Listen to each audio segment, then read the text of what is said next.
Dear students, in the previous class on Once Upon a Time by Gabriel Okara, we saw how a father is hurt at the change of times. He remembers with nostalgia how the olden days used to be. So, when people were very sincere and they used to laugh with their hearts and shake hands with their hearts. But he is very much hurt that the time has gone, and gradually the thing which hurts him most is not only the period has gone, the times have changed, but along with the time, the father too has changed. So because of his relations in the society, because of his exposure to the corrupt society, he too has artificially cultivated the way of the world, and he too has become very mechanical in his social relations. Now we come to the third stanza.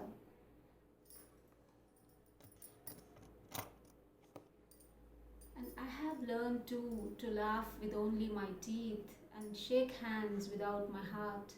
I have also learned to say goodbye when I mean good riddance, to say glad to meet you without being glad, and to say it has been nice talking to you after being bored. So gradually the poet too acquires these artificial manners. He too becomes hypocritical and acquires this social hypocrisy. So what has he learned now over period of time? He too has learned to laugh with only my teeth. He too has learned to laugh in a mechanical way when he doesn't actually feel happy. So he too just laughs mechanically, baring his teeth, and shake hands without my heart. So whenever he meets people, his heart is not involved in that meeting. So with there is no genuineness in whatever actions he is undertaking. And I have also learned to say goodbye when I mean good riddance. So this is actually the order of the day. When people feel bored after meeting someone, what do they say? They say goodbye. But actually, what is their intention? They are feeling good riddance, that it is very good that you are now parting from us. We have already felt very bored by talking to you. And whenever they say glad to meet you, they don't mean what they are saying. So they have become very bored by our company. They want to shun our company and they want to stop the meeting. So then what do they say? They say goodbye. It means we have to understand that yes, this person wants us to leave, and we too have to say goodbye and leave from there without being glad, and to say it has been nice talking to you after feeling bored. So whenever we feel bored, what do we say? We don't say that we are bored, but naturally simply we say goodbye. So let us move on to the next stanza. But believe me, son, I want to be what I used to be when I was like you. I want to unlearn all these muting things. So here what we find is nostalgia and regret. What does the father say? He wants to be like his son. That is, he wants to go back to the age of innocence, when he also used to laugh with his heart. When he was a young boy, he used to laugh with his heart, just as his son is now laughing with his heart. So I too want to go back to these old days when I was as innocent as you are now. So believe me, son. So he wants to convince his son that although he has learned the way of the world, he is not at all happy by the negative changes, the negative impact which has occurred in him. So the transformation is not accepted by father. So why has he transformed then? It is just because of social pressure. So he is just moving along with the tide. So what is that social tide?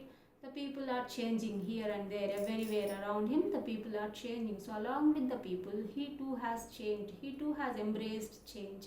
But as this change is not positive, as this change is negative, the father doesn't wholeheartedly accept this change, and he wants to forget all this transformation. He wants to go back to his olden days. He wants to become innocent once again. So that's why, what does he ask his son?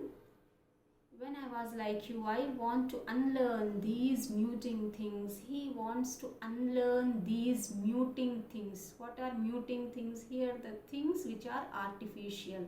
So the things which he has cultivated. So all these artificial things, the things which lack emotions, the things which lack love and warmth, all these negative emotions. What do I want to do? I want to forget all these things, unlearn all these muting things. He wants to unlearn. He has already learned, he has already acquired those things. So he wants to unlearn. And after unlearning, what does he want to do? He wants to relearn.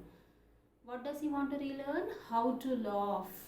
He wants to learn how to laugh with his heart, how to laugh sincerely, with all his genuineness, because he is not happy with his present smile, with his present laugh, because he compares it. See what is the metaphor, what he is using here? It shows only my teeth like a snake's bare fangs. So whenever he accidentally sees himself smiling or accidentally sees himself laughing in a mirror, what does the mirror reflect? The mirror reflects his teeth as if they are snakes' fangs, bare fangs. You know, snakes' bare fangs, they contain poison. So he feels that he is going to hurt with his smile, he is going to hurt with his laugh others, he is going to hurt others with all these artificial things. That's why he wants to unlearn. Unlearning is to forget. He wants to forget all these artificial culture he has imbibed, artificial way of life he has imbibed, and he wants to relearn how he used to be when he was a child. So in order to learn something, we need some guidance. So who is going to give him guidance? Because everyone around him, the person who are of his age or the persons who are older than him, everyone has cultivated that artificiality. So now who has to teach this person to be innocent again? Of course, so it should be an innocent person. And who is more innocent than his own son? So now he turns towards his son. He requests him to act as his teacher. ఈ father ఏం చేస్తున్నాడు? సన్కి ఏం request చేస్తున్నాడు? తన కొడుకుకి ఏం request చేస్తున్నాడు? You be my teacher and you teach me. Once upon a time I taught you when I taught you when you are very young, but now it is time that you teach me. What should the son teach him? Show me, son, how I used to laugh. Show me how to laugh. Show me how I used to laugh and smile once upon a time when I was like you. So he requests his son to teach him how to laugh, how to be innocent again, how to forget these affected way of life. So here the poet is talking about loss of dignity. So as Gabriel Okara is an African poet, as we said, Nigerian poet. So he is talking about European invasion. So the background of the poem we have it. So if we forget what do we have at the face value, what we think is about the colonial invasions done by the Britishers. So Europeans had invaded the African continent and they had taken over the entire Africa. So we came across this concept in our previous lesson also. The language of African society, how the people, they came and they colonized the Africans, how they changed their culture. So here the poet is talking about the loss of dignity and pride among the Africans. So once they were very, very much proud of their culture, but gradually what happened? Because of the influence of these Britishers, because of the influence of the Westerners, they started feeling ashamed of their own culture. And what is this culture? Their tribal culture. It could be a tribal culture, it could be their own beliefs, own set of thoughts. Now they are ashamed of their own set of thoughts and they are trying to imitate the European culture.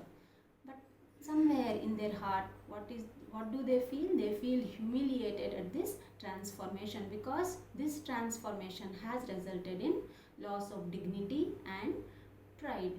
So this, in this poem, what do we see the background of the poem? It slightly hints at the invasion of Africa by these Europeans. So before this European invasion, these Africans, they were very truthful, they were very honest, they were very sincere. As we read in the first stanza, that they used to laugh with their hearts, they used to laugh with their hearts, even with their eyes. So it means that they were very sincere and they were very honest. But now what has happened? They have lost that love, they have lost that cooperation, they have lost that honesty, because we know, as we also have seen this rule of Britishers in India, what is their policy? It is that of dividing and ruling. So in the same way, these Britishers, these Europeans, what did they do?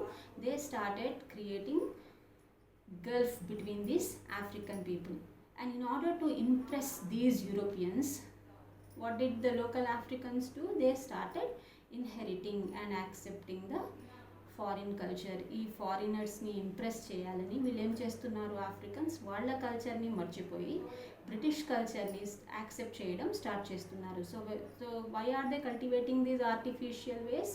They are cultivating these artificial ways to impress the Britishers, impress the rulers, impress their colonizers. So what is actually happening here? They are compromising on their morals, they are compromising with their moral values, they are compromising with their culture. So previously, when they were united, they had one identity, but now they have lost that cultural identity. That's why the poet feels very sad. He wants to go back to his roots. So he wants to forget all this artificiality, and he wants to celebrate his own African culture, and he wants his son to assist him. So here when he requests his son to assist him, we have to understand it in the sense that he wants to be innocent again, he wants to be sincere and honest again.